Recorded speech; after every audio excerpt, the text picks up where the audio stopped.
Ya, kali ini kita akan membahas tentang uji normalitas data. Ya.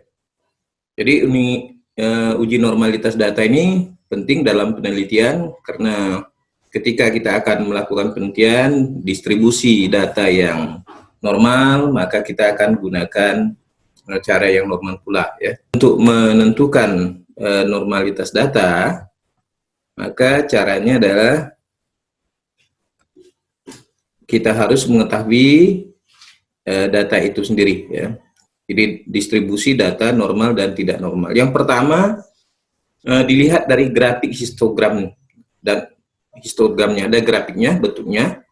Maka kalau dia kurva normal, bentuknya seperti bell shaft, ya.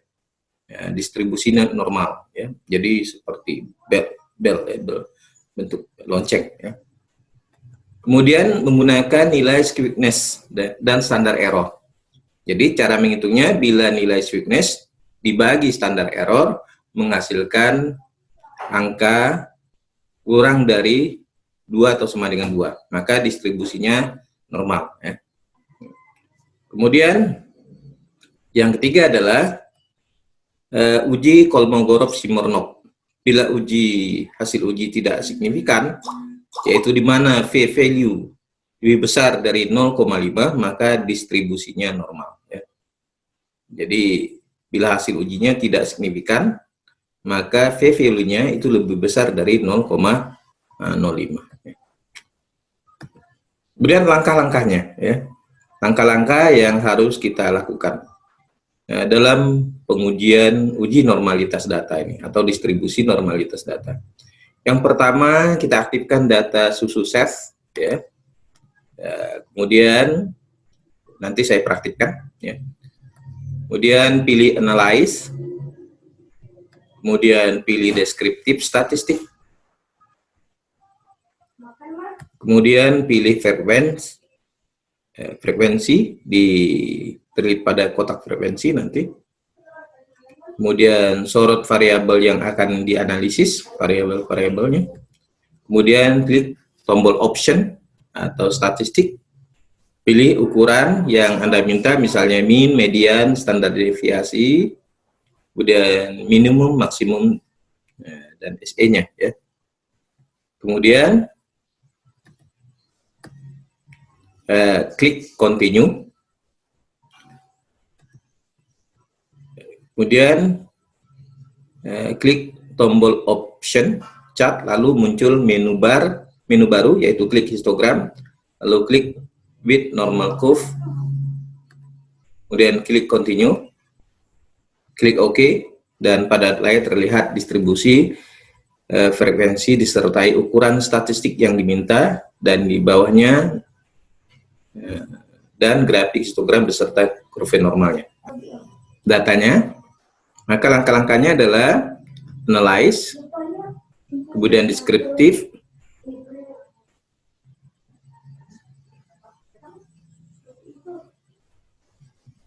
kita frekuensi, kita masukkan, ini variabelnya, kita blok saja, kita masukkan, kita lihat di statistik, apa yang kita minta, misalnya di sini mean, median, mode, dan presentasi, standar deviasi, variasi, rank,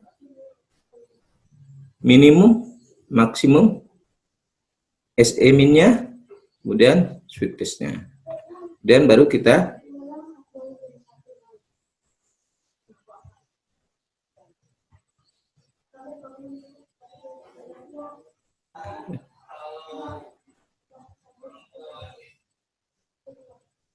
lihat dulu.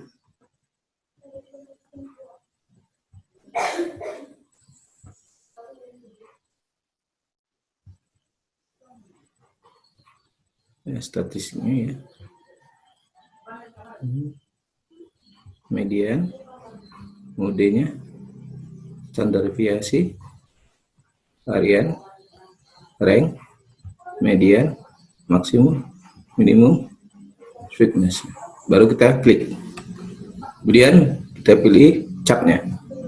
Chartnya kita misalnya histogram, kita ambil histogram.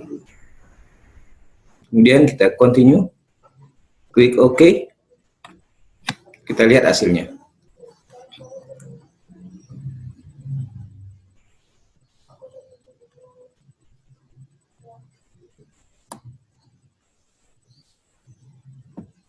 Ini frekuensinya, minnya, standar deviasi, median, modusnya, standar deviasi, variannya, quickness-nya, standar error. Sekarang kita lihat hasil yang lain, masih dalam proses ya.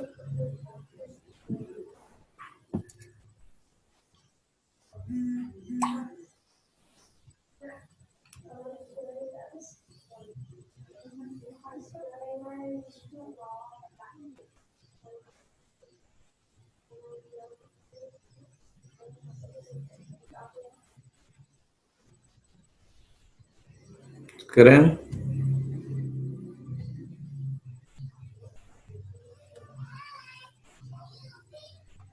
ya kita lihat ya.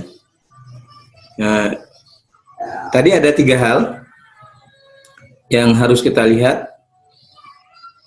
Yang pertama, ini histogramnya.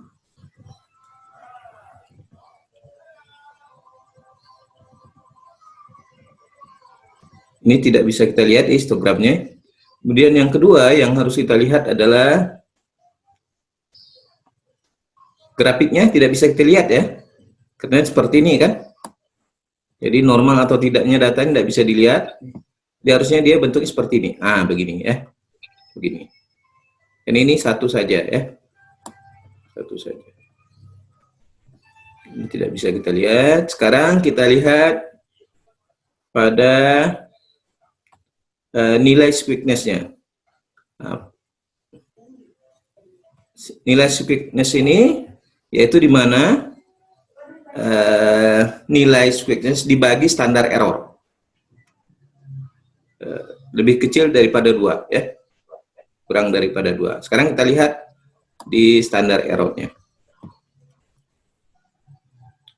Standar errornya adalah 165, kemudian dibagi min 2,2 1 ya. 1 min 1,266 ya.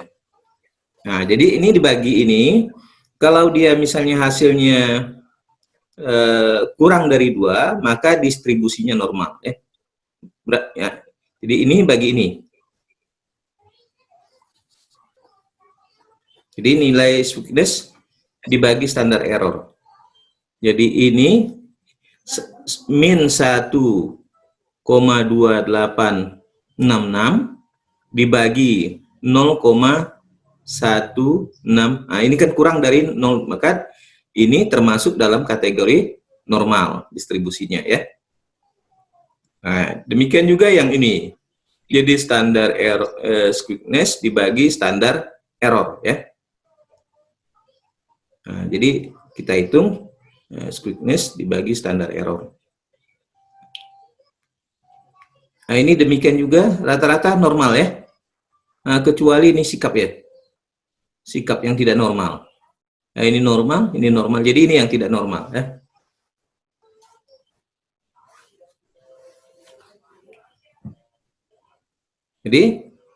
Jadi datanya ini termasuk data normal ya. Nah, kemudian kita lihat persentase. Kalau yang ini hanya menggambarkan persentase saja, nah, berapa persen gitu ya. Umur, misalnya pada umur 18, lebih dari 18 itu berapa persen? 23,4%. Sementara kurang dari 18 itu 76%. Jadi umur respondennya ya.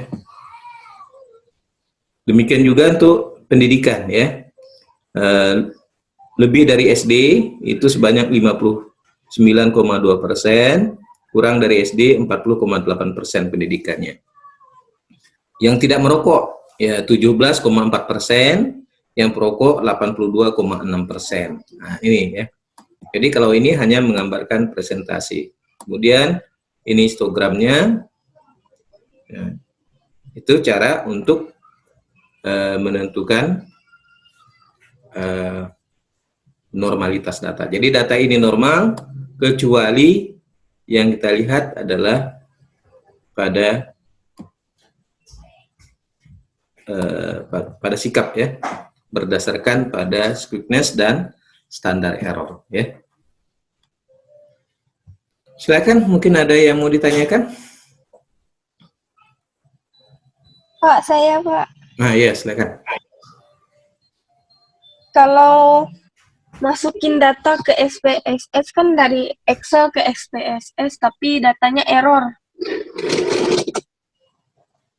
Nah itu kenapa Pak? Maksudnya, misalnya seperti ini ya. Ini kan outputnya ya.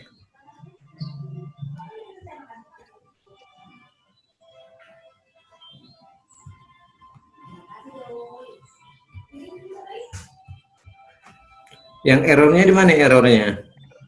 Jadi biasanya error itu disebabkan karena di variabel ini tidak dimasukkan dulu. Nah, caranya kan ditulis dulu variabelnya apa saja, baru dimasukkan ke data view. Ini lihat variabel view-nya. Ini disebut dengan variabelnya. Nah, kemudian baru dimasukkan pada data view. Nah, dia harus ke bawah ini. Nah, kebetulan respondennya cukup banyak ini ya. Nah, jadi ini harus kita lihat dulu data view-nya ya. Dimasukkan di variabel view. Sini kita tulis, baru kita masukkan data di data view. Mungkin langkah-langkahnya itu kali, sehingga keliru ya dalam memasukkan data. Atau kalau tidak, iya, jadi kalaupun dia mau masukkan tidak bisa pakai Excel, maka Anda bisa masukkan secara manual saja pun bisa. Ya. Nah, bisa dimasukkan secara manual. Silakan, ada yang mau tanya lagi? Ini baru masuk 2 orang ini. Nah, John Utin dengan John Gabriel.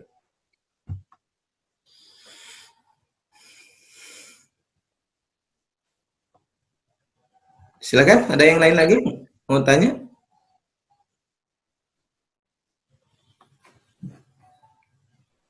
Udah bisa dipahami? Untuk uji normalitas data? Silakan. Mudah-mudahan bisa pakai histogram aja atau bisa pakai grafik yang lain, Mbak? Ya, biasanya 3 cara tadi ya. Cara yang pertama yaitu menggunakan histogram. Kalau histogram juga tidak bisa, maka kita bisa gunakan nilai squeakiness dan standar error. Kalau tidak, kita bisa juga menggunakan Kolmogorov-Smirnov ya. Nah, ini bisa kita gunakan. Nah, kalau mau melihat Kolmogorov-Smirnovnya, maka kita lihat saja langsung pada Kolmogorov-Smirnovnya. Ini nggak muncul ya Kolmogorov-Smirnovnya. Ini sih. Nah, jadi itu yang bisa kita lihat ya. Bisa lihat melalui 3 cara itu.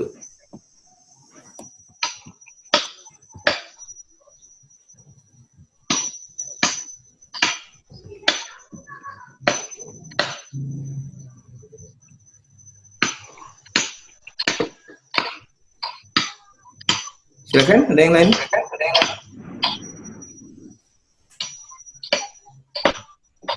Nah, ini ada mukul-mukul ya? Nggak usah dipukul. Masih tukang nampaknya, Pak. Ya, silakan, ada yang lain? Pak, saya Pak.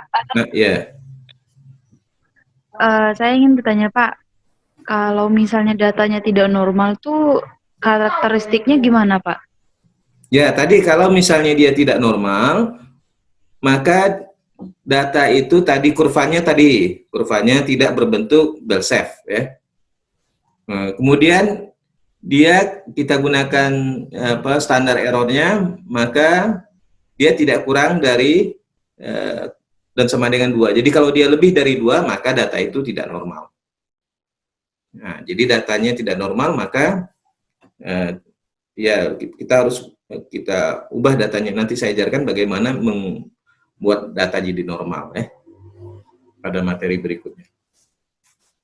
Baik Pak, terima kasih Pak. Silakan, ada yang lain lagi?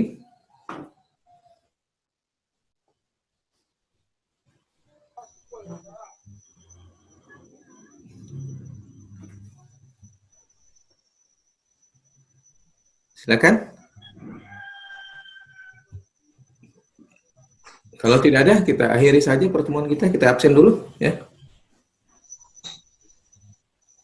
Baik, Pak. Ya, nampaknya hadir semuanya. Berapa orang tidak hadirnya? Saya mau nanya, Pak. Ah, ya, silakan. Kalau di data variabel kan ada value. Value, nilai. Value. Nah, Iya, Pak, value. Nah, di value-nya kita isi besar dari sama kurang darinya harus 0,0 dikurang gitu di ya, bawah Pak? 0,05. Jadi tingkat kepercayaannya itu 95%, ya. 0,5 ya, Pak, semua? Iya, 0,05. 0,05. Silakan, yang lain? Atau tidak kita ulang lagi, ya. Value. Ulangi lagi Pak cara yang tadi itu Pak. Yang Ya, kita ulang lagi. Ah, iya, Pak.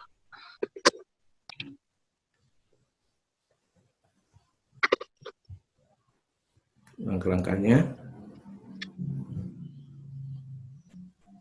Pertama kita analyze. Tadi kita tutup saja outputnya.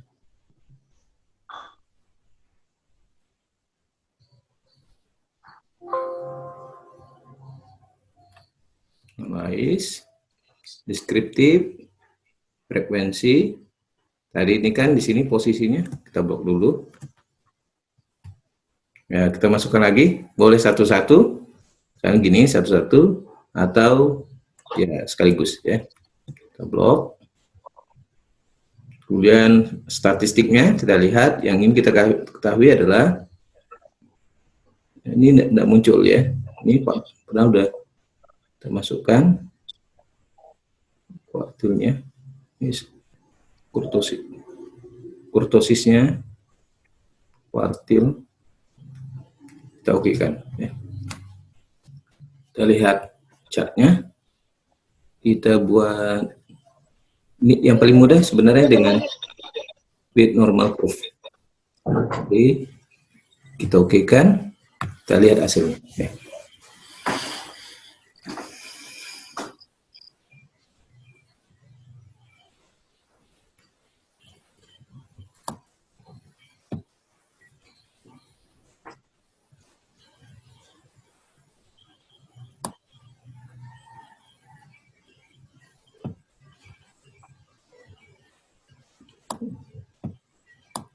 Nah, di sini bisa kita lihat tadi untuk normalitasnya datanya. Pertama kita lihat histogramnya tadi, ya. Kita lihat. Nah, ini normal kurvanya, ya. Ada gambar begini. Nah, inilah yang disebut dengan kurva normal, ya. Nah, jadi kurvanya juga sudah menunjukkan normal. Nah, ini kurva normal namanya, ya. Kemudian kita lihat tadi untuk menghitungnya adalah menggunakan skewness dan standar error dibagi kurang dan sama dengan 2. Jadi kalau dia kurang maka dia normal, ya. Kemudian yang ketiga ini enggak muncul, ya.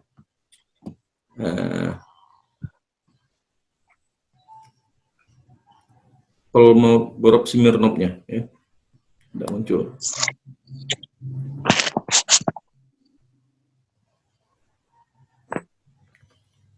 Ya, untuk cari Kolmogorov-Smirnov maka kita gunakan analyze, deskriptif, kemudian kita masukkan, klik sini, option, ini maksimum.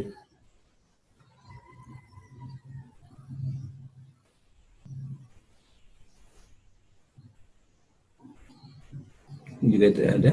Sekarang kita lihat hasilnya.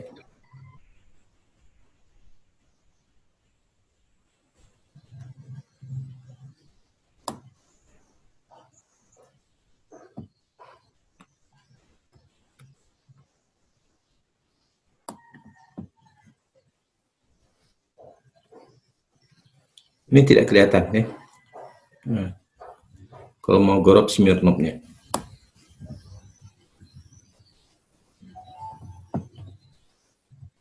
Ya. Atau kita gunakan analyze.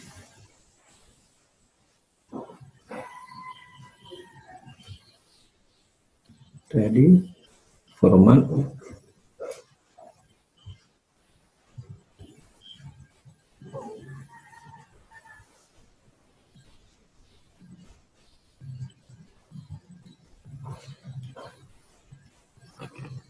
Hasilnya.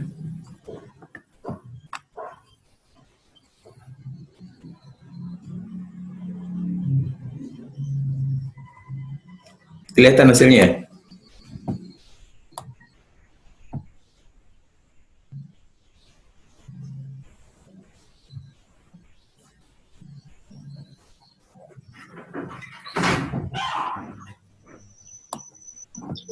Kelihatan, Pak. Ya, ini histogramnya. Nah, ini tadi di tradisi ini normal kan? Ini bisa kita lihat. Silakan. Ini standar minnya 1,34, kemudian standar deviasinya 0,47, kemudian n-nya 218. N ini yang menjadi sampelnya ya. Kemudian standar deviasinya 0,476, kemudian rata-ratanya 1,34 ya. Ini contoh untuk menentukan normalitas data. Silakan, ada yang mau ditanyakan lagi? Yang baru datang, Ultin Delvida? Dengan siapa tadi yang baru datang? Nah, silakan. Nah, ya, silakan. Mau tanyakan?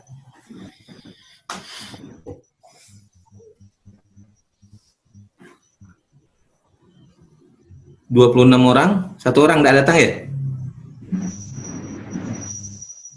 Saya absen dulu. Helga ada? Hadir, Pak. Abang Khairul Gunawan tidak ada ya? Hadir, Pak. Oh, ada. Ya. Aristo ada, Ega ada, Eki tidak ada? Nggak ada, Pak. Ya, Eki sendiri yang tidak masuk ya, nampak. Baik, Pak. Yang lain masuk semuanya.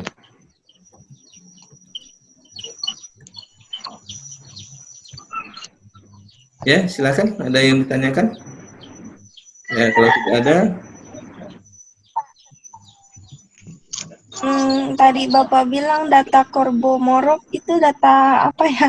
Ya, kalau Kolmogorov Smirnov ini data yang untuk melihat nilai V-value-nya. Kebetulan di sini tidak muncul nilai V-value-nya ya. Di Kolmogorov Smirnovnya ya. Jadi di sini kita analyze, deskriptif. Ini tidak kelihatan nilai Kolmogorov Smirnovnya.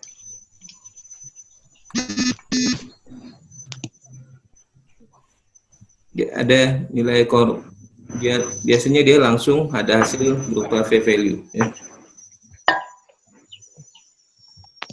Cari analyze, deskriptif, first step.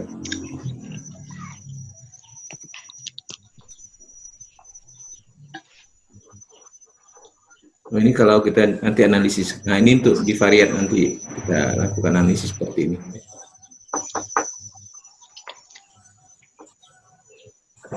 Itu mungkin materinya.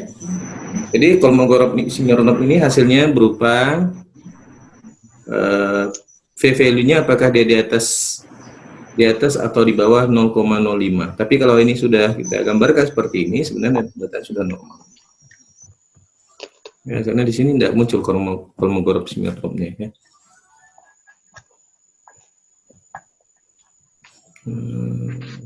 Dia hitungannya V-value ya.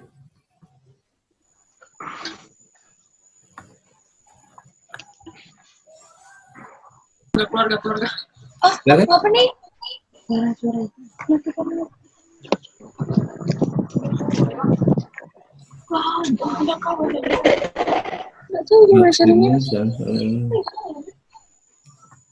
kalau tidak ada kita akhiri saja pertemuan kita.